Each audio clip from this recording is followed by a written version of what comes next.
ज्योतिषीय वास्तु समाधान के चैनल पर आपका स्वागत है। जन्म कुंडली के अंदर जन्म स्थान पर उसे अपनी आजीविका प्राप्त होगी या जन्म स्थान से अन्यत्र उसके जीवन का यापन होगा। परिवार के साथ में रह करके वो जीवन का सुख प्राप्त कर सकता है या परिवार से बाहर रह करके। तो एक जन्म कुंडली को एक विश्लेषण के द्वारा समझते हैं।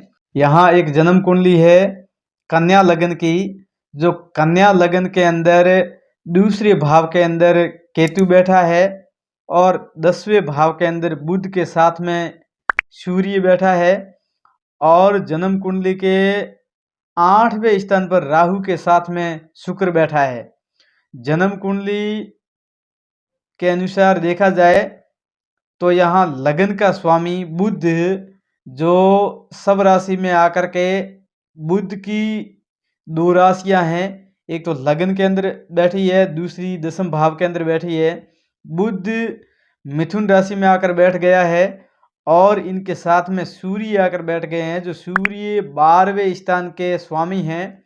यहाँ 12वां स्थान व्यक्ति के खर्च का होता है, 12वां स्थान व्यक्ति के अकारण समस्याओं का होता है और दूसरा भाव जन्म कुंडली के होता है वह होता है धन का होता है, परिवार का होता है, सुख का होता है और कुटुंब का होता है।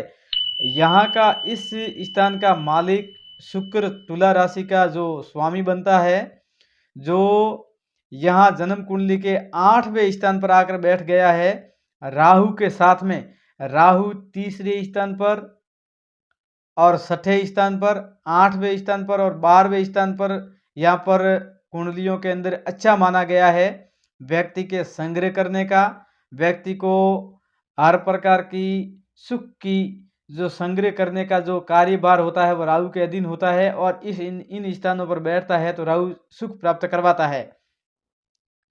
शुक्र जब इनके साथ में आकर बैठ गया है, परिवार का स्वामी जब अष्टम स्थान पर नीच राशि में आकर बैठ गया है, यहाँ व्यक्ति दशम भाव के अंदर सुख तो प्राप्त करेगा, बुध आदित्य योग बना हुआ है, लेकिन यहाँ 12वां स्थान का स्वामी दशम भाव में जाकर बैठा है, यानी व्यक्ति बार अपने जन्म स्थान से बार के स्थान पर जाकर के कोई भी कार्य करेगा तो इन्हें यहाँ सुख प्राप्त होगा। जो अपने जन्म के स्थान से बाहर कहीं पर भी जो भी कार्य करेगा, बिजनेस करेगा, उन्हें बुध आदित्य योग का लाभ प्राप्त होगा। अन्यथा यहाँ बुध आदित्य योग तो बना हुआ है, लेकिन अपने जन्म भूमि के अंदर जहाँ रहेगा वहां पर इन्हें निजी कार्यों में भी ठीक ठाक रहेगा। ज़्यादा यहाँ पर कुछ हासिल होने वाला नहीं है, क्योंकि खर्चों का स्वामी जब दशम भाव के अंदर आकर बैठ के जाता है तो वहां पर सामान्य स्थिति करता है। जितनी लागत वहां पर वो कमाता है उतनी ही वहां पर पूरी क्लीन हो जाती है।